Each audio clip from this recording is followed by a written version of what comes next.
Hello and welcome to On the Air with FDT-TV. My name's Ian. Hi, Mike. This is episode 6, actually, of our third season. Don't really know. Can't make any sense of it anymore. We've got loads of videos on YouTube. It's just, it all blurs into one. What I would say is, if you haven't already, go over to YouTube. Click subscribe. We are aiming for 100 subscribers before the end of the January transfer window, which I'm sure will be around a lot quicker than we realise. So yeah, help us get there if you're listening audio only. How you doing, Mike? You all right? Not too bad. Not too bad at all. It is the international break. Arsenal haven't lost. Exactly, mate. So we've gone a week undefeated. It's all good news. It's all good news. Yeah.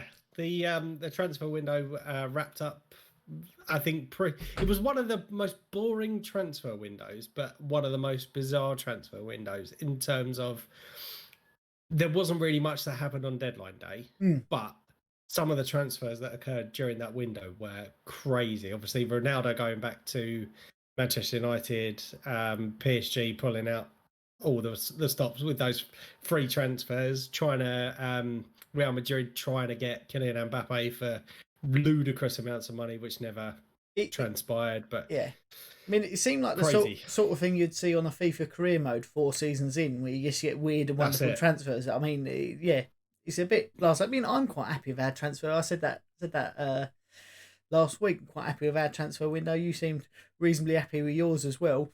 What I will pretend though is you was after that little kick start to the season, wasn't it, with Arsenal? You played Brentford behind closed doors as a little friendly match, beat them 4-0. Yeah, where was that performance a few weeks ago? Well, yeah. So, I mean, is that the little kickstart you maybe need to take on the Norwich side, who are, at this point, you've got to say, above us? Well, they are above you, but say at this point for you, it could be a 6-pointer this early in the season. Yeah. Yep. I mean, are you confident going into it?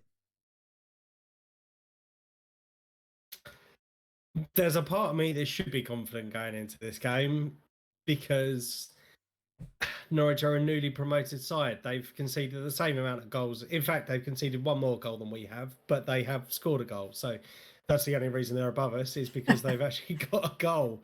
We have had a few players out on international duty, but hopefully with some of the signings that we have made, we may see some people coming in.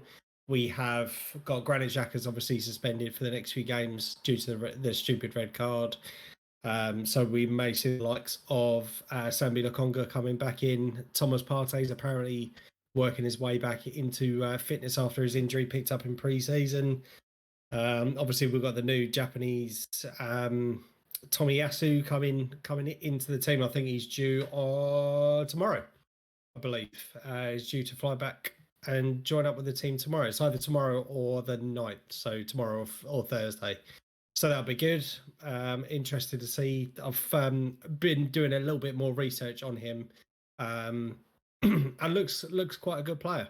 Looks quite a good player. Just hope he can adapt to the Premier League quickly. Hopefully, not get injured, and hit the ground running, because boy, do we need it. Yeah. But we need everyone to kind of fire. Obviously, we mentioned last week, I think it was, about the likes of Bernd Leno, whether we think he should be dropped. I do. Yeah. I do sincerely think that he should be dropped to give old Ramsdale a chance.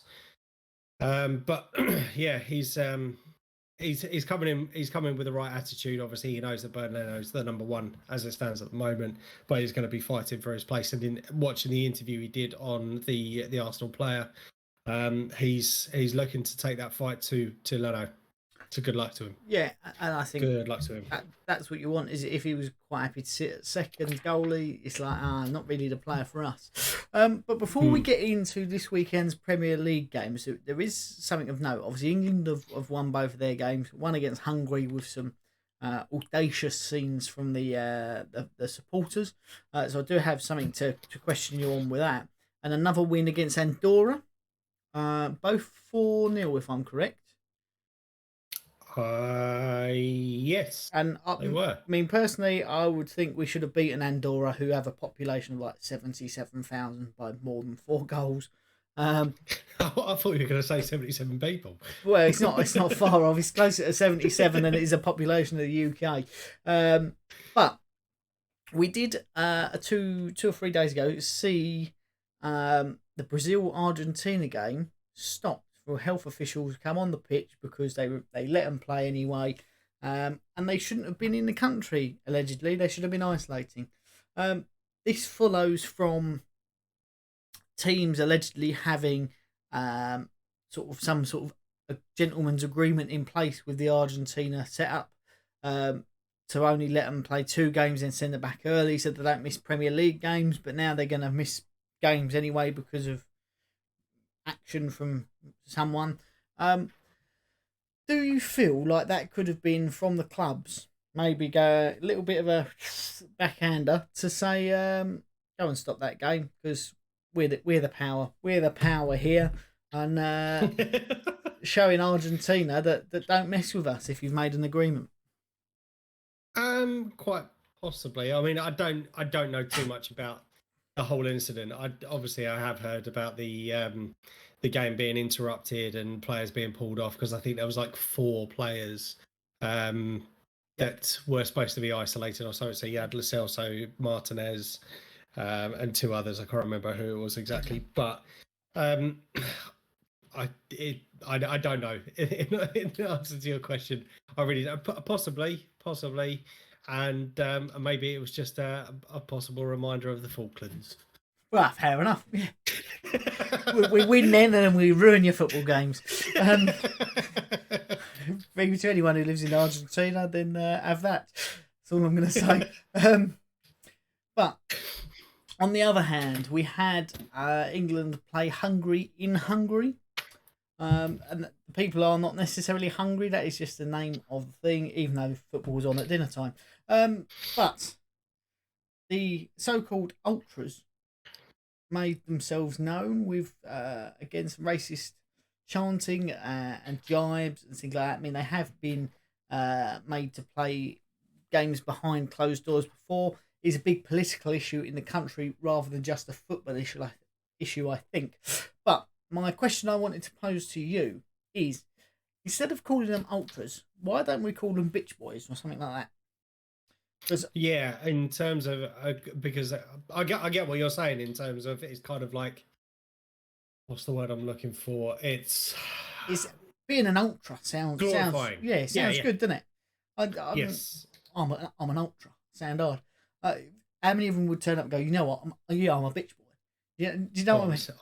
I'm a sissy pants. Yeah, you know what I mean? It's not quite got the same ring to it. So I mean, and that's the media that's given them that name, isn't it? Rather than themselves as such over the years. See, I find it, because isn't it like something short for like ultra fan or something stupid like that? And I find it very hard to believe that you can be termed fan for something so disgusting. I mean, it's something that we've spoken about on numerous occasions, and I think one of the last times we actually played Hungary, I want to say it was only a couple of years ago that we played them, and I remember us doing like a massive podcast about it. We did. Yes, one of our first ones. One of our first ones. Yeah, I thought it was.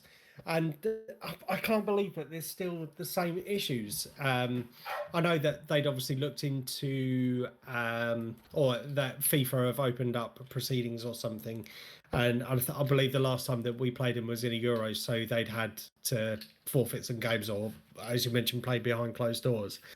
But if the problems are there and they're still continuing, they need to be banned. Full stop.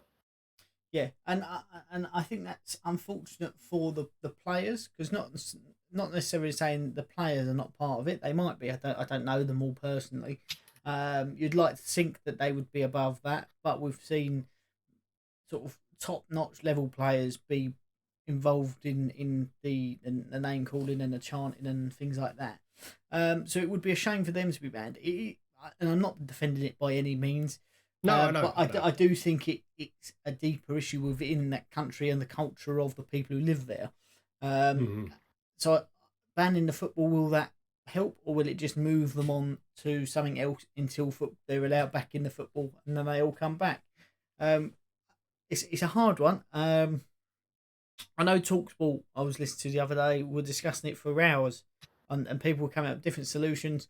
There isn't an easy solution. There isn't one that would work. There isn't loads that would work. Sorry, pardon me. But yeah, it's a hard one. What I would have liked to have seen when that was all happening is the England players just walking off. Have the 3 points. We ain't playing you. We're going home. As a collective, the whole team, I feel, should have been able to stand up and go, we're not doing this. We're not even going to let ourselves be subjected to it. And okay, I'm sure there's probably England fans that flew out, and that would have been a real shame for them. But in terms of that, then does that not stop it? Because have they won? Oh no, we've not got to see the football and our team play. If your team has, the opposite team has walked off because of racist chanting, surely that FIFA would look at it and go, well, just no one gets any points for that. So it doesn't help. It wouldn't really affect us. We're going to qualify anyway. But for Hungary, that would have been a big miss on any points. I know they didn't get any anyway, but surely that would not possibly send a message. Yeah, there's definitely two ways that you can look at it. There's obviously we have seen a few teams over recent years where they have gone enough is enough and they do walk off the pitch and match a band and that sort of thing. But there's also the logic, like, fuck what you think of me, fuck all your chanting, I'm going to play regardless. Yeah. And look at me, I'm going to score against you and all this sort of business. So there's definitely two ways that you can look at it. And just to kind of echo what you just mentioned earlier, that there's unfortunately there is no easy fix for the scenes that we are seeing in the modern game. You'd like to think over the years that this sort of behaviour would have been eradicated with education and stuff like that. Unfortunately, there are morons around. There will always be morons. Yeah. The likes of social media as well gives these morons a place to voice their opinions and be able to hide from it as well. So yeah, it's disgraceful, frustrating. Sins. But yeah, so I mean, if you like racism, no. If you like what we've said in relation to that, then please give us a like so we know that you agree with us. Because that's always good to know that we're speaking and being listened to by like-minded people. And always, by all means, leave a comment. We want you to join in the discussion at all times. We're both on Twitter, as you can see in our handles below. If you're audio only, they are in the description as always. Right, Premier League though, as you said, we wrapped up a really weird and wonderful transfer window. We've had an international break, but back to proper football this week.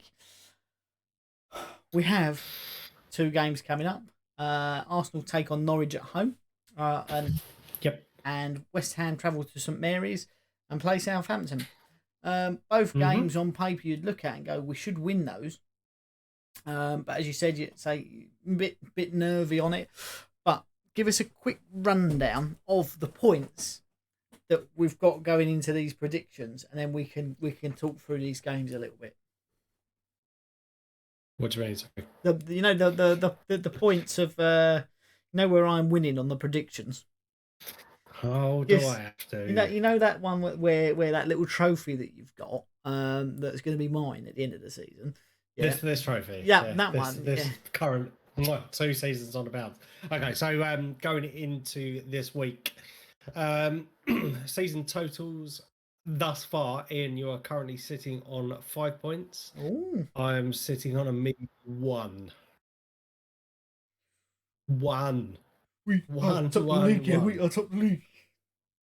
We're not second, aren't we? So, yeah, I'm I need to claw some points back. You do. It's been a poor start to the season. It's reflected in Arsenal's performances. That's what it is.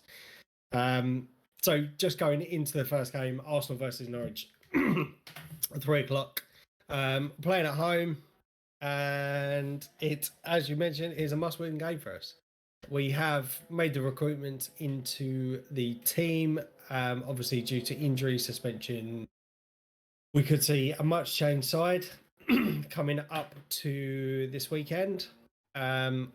As I mentioned earlier, I think Aaron Ramsdale should start in goal. Yep. Granit Xhaka is going to be missing. Ben White is returning back from his spell with COVID, so we should see him back in. Gabriel is another one, who I don't think he's going to be available for the game, but certainly working on his match fitness to get back into the team. It may just be a little bit short. I know he played in the under-23s a couple of weeks ago.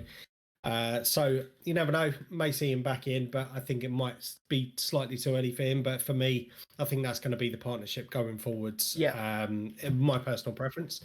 Obviously, Takahiro Tomiyasu, like I said, mentioned, will be joining up with the team. Will it be too soon for him to join into the squads?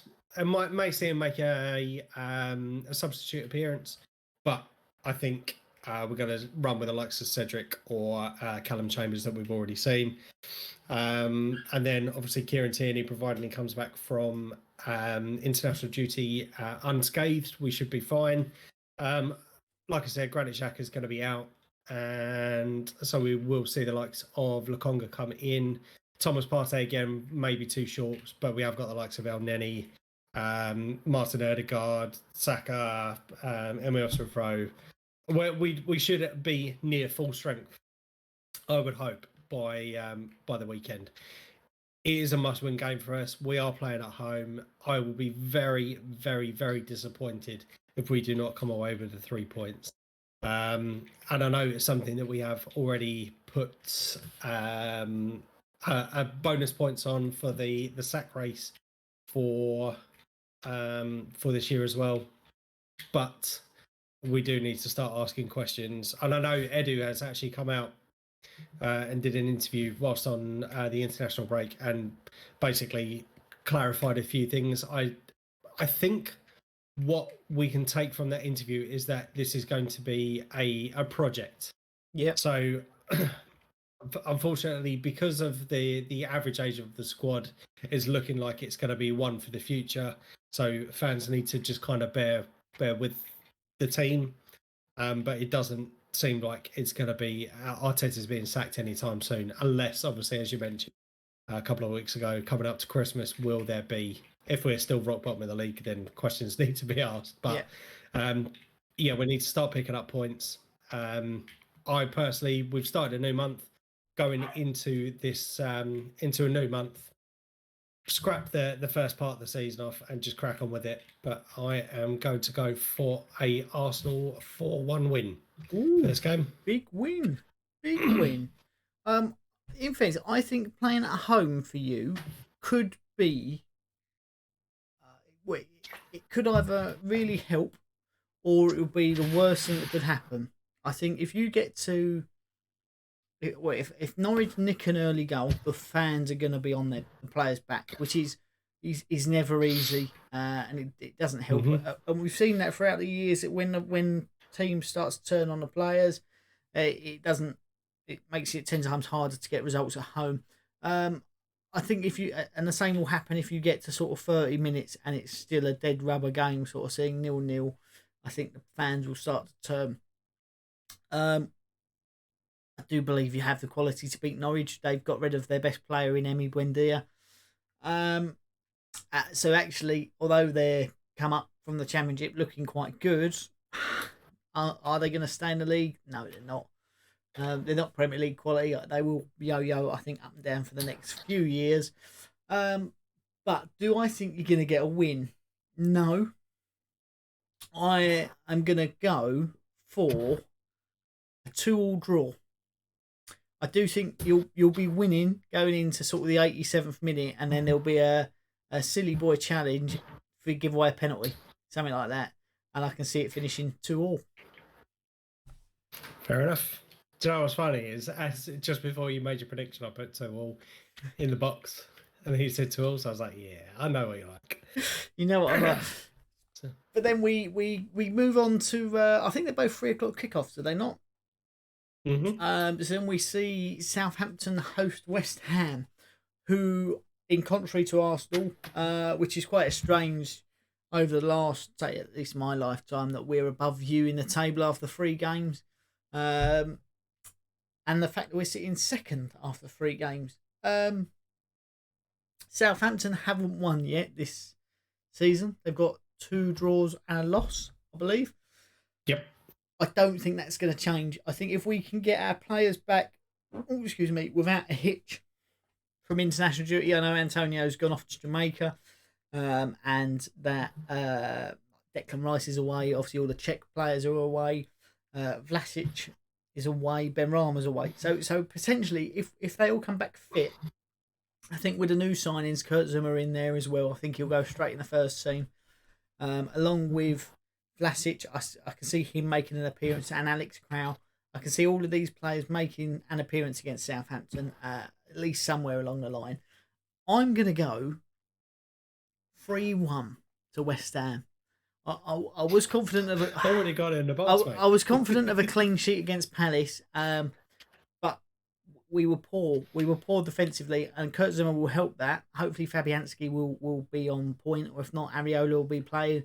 But I can see us still conceding against Southampton. Cheeky Che Adams sprint through is what I'm envisioning. Yes, a 3-1 for me. Cool. Again, I already had that in the box. Right, so for my prediction, I think you are riding the crest of a wave at the moment. Do I think the wheels are going to come off the tracks? 100%. Just not yet. Yeah, but do I think it's going to happen? Yes, yeah, exactly that. So, obviously, it was a 2-2 against Crystal Palace, wasn't it? Yeah. So you've got 2 wins and a draw. I'm going to go for a draw on this one as well. I'm going to go for 2-2 for this game. Just nothing really much to add to what you just said, but I just think could we start to see the demise of West Ham this early on in the season? But you had a draw last game. I'll go for a draw this game, and then you'll be back to winning in the following game. So yeah, my prediction 2-2. I like it. I mean, and for those of you who think we discussed this before, we don't. We make sure we've got the right fixtures written down, because we don't want another Bournemouth debacle from a few seasons ago. But Bournemouth Brighton. But what I would say about West Ham is I think you're 100% correct. At some point, the wheels are going to come off. I think that's when Antonio gets injured, or I would say Fabianski. But we have got a decent backup now, so that's a positive. So that shouldn't affect us as much. I think Crystal Palace was where I think the wheels could have come off a little bit. Sort of believing in the hype of being unbeatable. And actually looking at the Crystal Palace game going, they've not been playing well. They've been quite easy to beat, and their best players are out injured. So we should have walked that game, and I think we expected to do it without a fight, which is why we obviously drew. I don't know what the fixtures are coming up afterwards, so I'm sure at some point we will get absolutely obliterated, and David Moyes will go from being the second coming of the Messiah to Cruella de Vil. Do you know what I mean? What has given me quite some confidence is the players who have come in. Alex Crow has said that Soucek and Soufal are good friends of his, and they all sort of work the same. So that means he'll be hard working. Kurt Zuma, we know, and I'm surprised Chelsea let him go. If I'm totally honest, I think even as a backup, is a good backup quality centre back. And Nicola Vlasic, we've seen him in the Premier League. He was 19 at the time, but he has come in, and his first statement was, "I've grown a lot. I've become a much better player. I've matured." And the first conversation I had with the manager about a move was, "I need you to be hardworking and want to play football.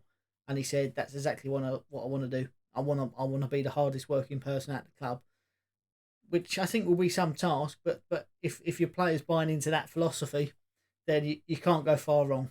Even if he's a pile of poo, but actually he leaves it all out there and does make an effort for the team. So I'm confident he will be much better for us than he was for Everton. But Cristiano Ronaldo sees his return to the Premier League this weekend. Do we? I don't know who Manchester United are playing, but do we want to put a prediction on for what that score could be for some bonus points? We can do. So Man United are taking on Newcastle at 3 o'clock.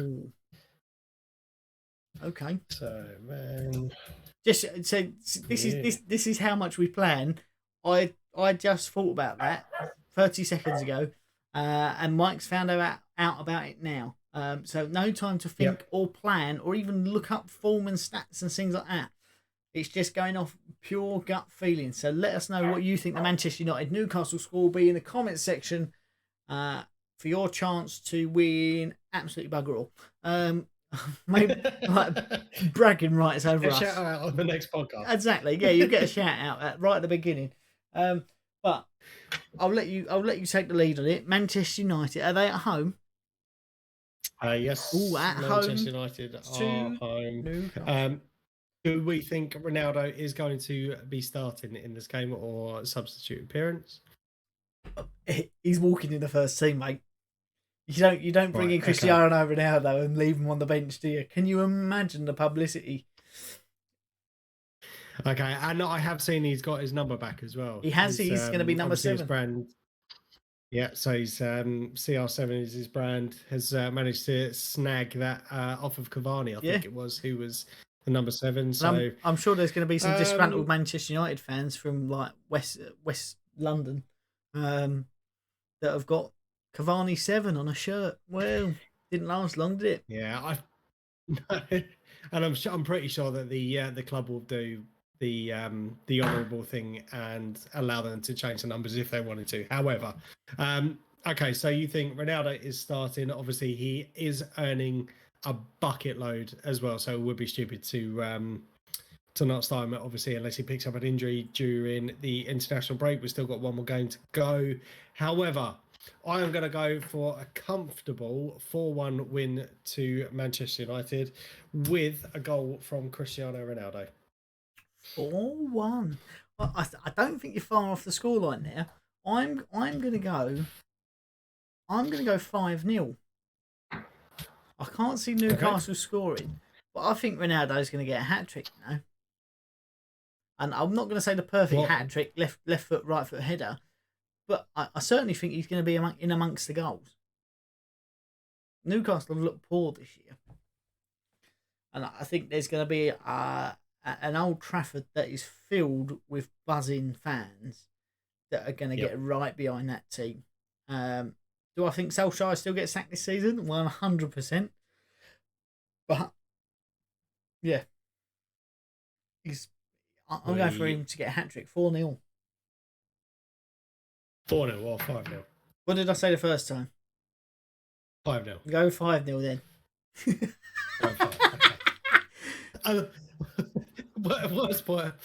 Worst thing that we'll get out of it is a point each. Exactly. I mean, I'll take the point.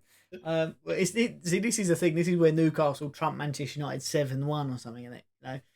Waiting for one of those results. The other thing I did notice, which could be make for quite an interesting fixture a bit later on in the season, is the Champions League groups. PSG and Manchester City are in the same group. So that, I think, could be an interesting couple of games. And arguably, I think that's the hardest group of the draw. And I'm not being funny, I can see PSG dropping out in the group stage, which would be a nightmare because I imagine they'd finish third if that was the case. And we'd end up drawing them in the first knockout round of the bloody Europa League, wouldn't we?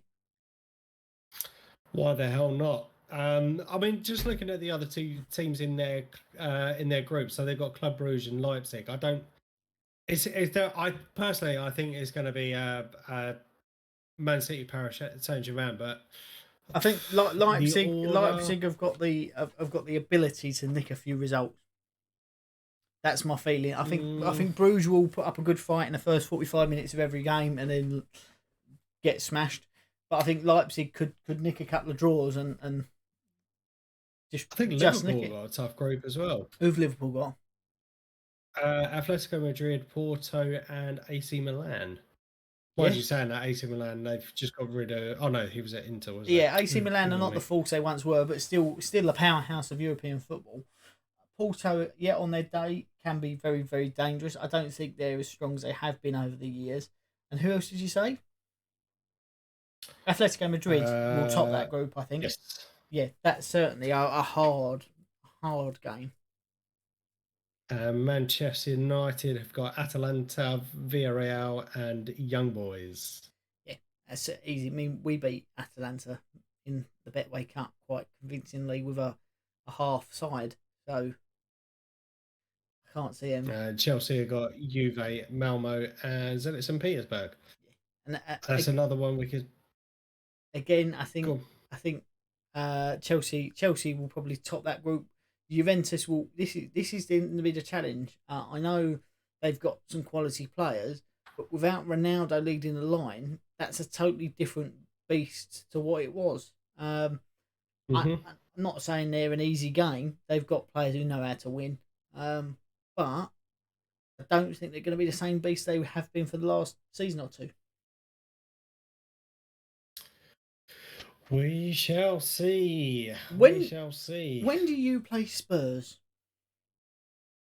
That is a good question. We have got them in a couple of weeks. We have got them on the 26th. And I was actually going to say Spurs are possibly one to watch this weekend. 12:30 kickoff against Crystal Palace. Spurs are flying high at the moment. Currently top of the league, 9 points out of a possible 9. Yeah. Hopefully, Vieira will go to Spurs and give them a bit of a pace in, as he always used to do. But I think Spurs could be one to watch this year. I know it sounds horrible to say, but yeah. Here's the thing, right? That I've figured out, and I've not watched full Spurs games, so I don't want to say 100% I'm all in with this theory. But at the moment, they're not playing too dissimilarly to how they were playing under Mourinho. The only difference being they're top of the league, so Spurs fans are happy. I think it will change with Nuno. Obviously, he likes that quick attacking play down the wings. But most of the time, say Wolves were a second half team. They were very defensive for the first 45, 50 minutes of games. And then they come alive after that and put pace on. So I can see them not going the distance. I think they will bottle it again. But I do think at Christmas they could still be up there with Manchester City, Chelsea, and possibly Liverpool. I was going to say West Ham. Come on, big yourself up, man. No, because if I big myself up, I'll only be disappointed, mate. So if I go into the season the same as every season of we're going to be relegated, actually I'll have a really good year like I did last year. I'm just assuming in the back of my mind that we're going to lose every game. Well, that's a lie. We're gonna lose the games that we should win and win the games that we should lose because that is the West Ham way. But other than that, I mean, I don't think there's much else that's gone on in the world of football in the last week because there's not really been much going on. No, we've as I mentioned, just going into the predictions, we have got one more game in the international front. England taking on Poland on Wednesday at 7:45. But yeah, that's really it. It's been two, I'd say, fairly comfortable victories for England, as you would expect. I think Poland is going to be the hardest game, but I think we beat them 2-1 the last time we played them, or 2-0. So yeah, I think it should be fairly straightforward going into this next game. Yeah, I think Lewandowski's back, isn't he? So that makes him a lot more dangerous. But I do think, yeah, you're right. We should walk over and really. Other than that, he's pretty much a one-man band. But they've got a few good players, but they haven't got a Jack Grealish, have they? Come on. I mean, I don't know if you... No Jack Grealish, no hairband. Well, I don't know if you noticed, but I did style my hair after him this week. Who, Jack Grealish? Yeah. Yeah. You done well, mate. I mean, I've slicked it back so much that it looks like I've not really got much. That's it. I think had you had the headband on, that would have given it away a little bit, but no, it's looking good. There you go. Dead ringer. Actually, dead ringer. Jack Grealish. But, okay. What a more Phil Foden, mate. You've gone for Phil Foden. I don't need to die, mate. But on that more than happy note, I think that's where we should end this week. Cool. It's a bloody moth flying around. But so until next week, I have been Ian. I've been Mike. We are FDT-TV, and we have been on the air, and we will see you very, very soon. Bye.